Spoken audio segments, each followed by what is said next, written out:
want to tell you that for those who are query on transportation and transportation sheets, Nathan is going right now to get more transportation sheets. You can fill them out before you leave. So we want to have all transportation sheets filled out before you leave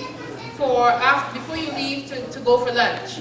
After that, transportation sheets will no longer be given out. So we want to have that ready before Sabbath, okay? So Nathan is going to collect the rest of the transportation sheets. You can fill them out and have that before you leave to go for lunch, okay? Second, the booths will be closing today after lunch because we have prepared this here for the Sabbath classes. So today will be your last chance to see the booths before the closing of before Sunday, okay? So, and also the books out there will be the last before Sunday. So please be aware, transportation sheets, please get them filled out because after lunchtime there will be no more transportation sheets to be filled out, okay? Dr. Luiz?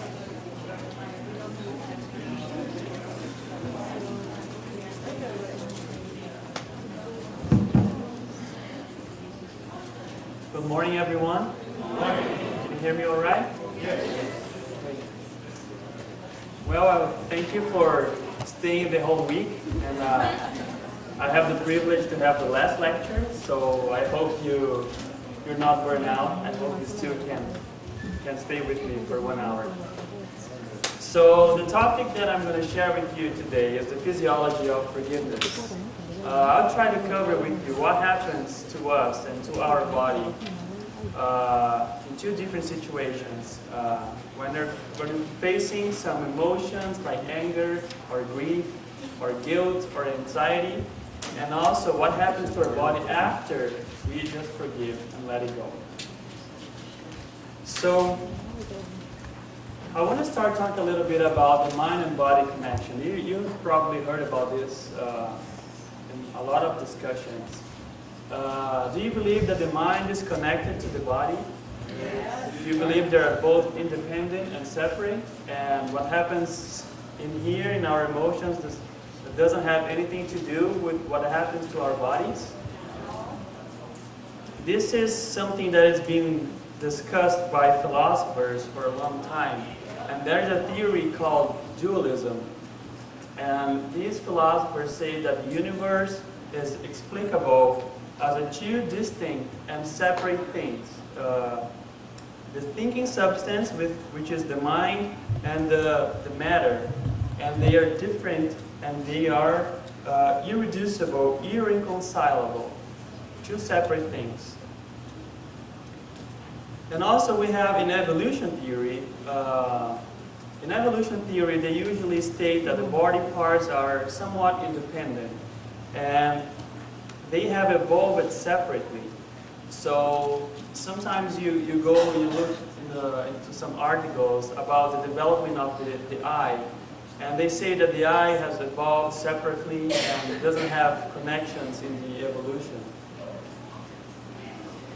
And also, evolution theory says that the different part of the body, they have auto-regulation mechanisms, so they don't have to be connected, because they can auto-regulate themselves. And this actually opposes what the Creator has said to us, and this opposes a very intelligent and delicate design. And these two influences, basically the evolution theory and dualism, had influences a lot in our society today. So Western culture and society favor a mind-body dualism, separation, instead of unity. And this is something that is very well known in medical schools, or maybe not medical, but nursing schools, other medical professions. It's usually said that a patient has either a mental disease or a physical disease. So psychiatry, they created the field of psychiatry that's attempting to treat the mental maladies independent of the patient's physical health.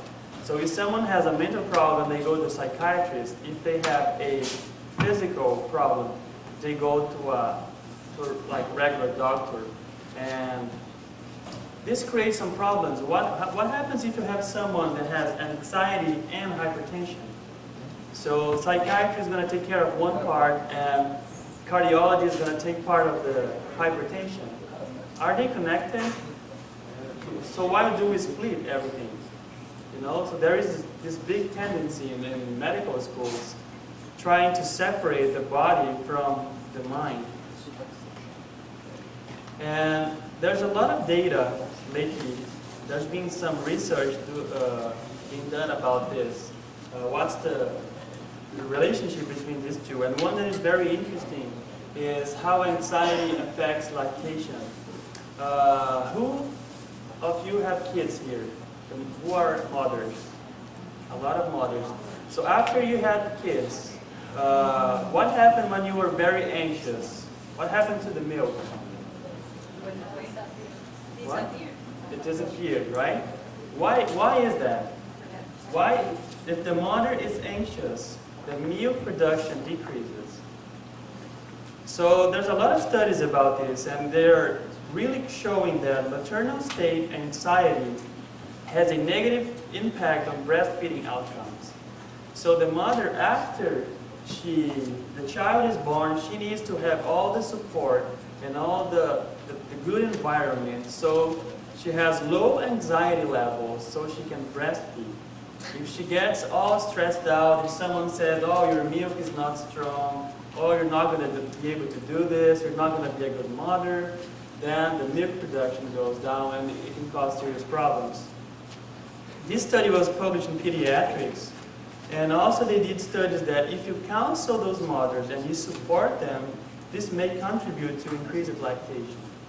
So you see, we have evidences that our fears, our anxieties, our emotions, they really affect the body, and that's really important.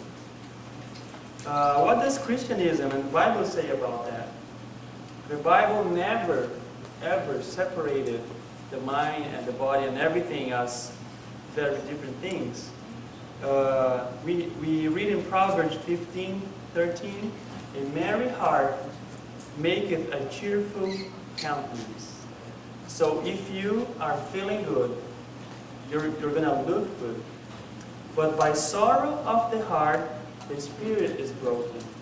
So you see that there's a relationship between the mind and our spiritual life and our body. Proverbs 17:22. A merry heart doeth good like a medicine, but a broken spirit drieth the bones. Do you see the relationship? A merry heart, if you're feeling happy, good feelings, do it good like a medicine. And maybe the opposite is true, right? But a broken spirit drieth the bones. And we also find this in the life of Jesus. Let's read Luke 2:52. And Jesus increased in wisdom and stature and in favor with God and man. Some translation says, and in grace with God and man. So what's this all about? Wisdom is our mental part, stature, our physical part, and favor with God, our spiritual part. So you see there's these three dimensions all the time, and they're not separate. Actually, they're very intimate. And Ellen White said about that, the relationship that exists between the mind and the body is very intimate. When one is affected, the other sympathizes. The condition of the mind affects the health to a far greater degree than many realize. Many of the diseases from which men suffer are the result of mental depression. Grief, anxiety, discontent, remorse, guilt, distrust all tend to break down the life forces and to invite decay and death. This is very powerful, and we need to have that in mind. Whenever we see someone that has some sort of disease, we need to be aware of this person's feelings. What is this patient feeling? You know, what's going on in her life, in the relationship, in his job, with his children? You know, we need to ask that. We need to address those matters. So this is very important for us.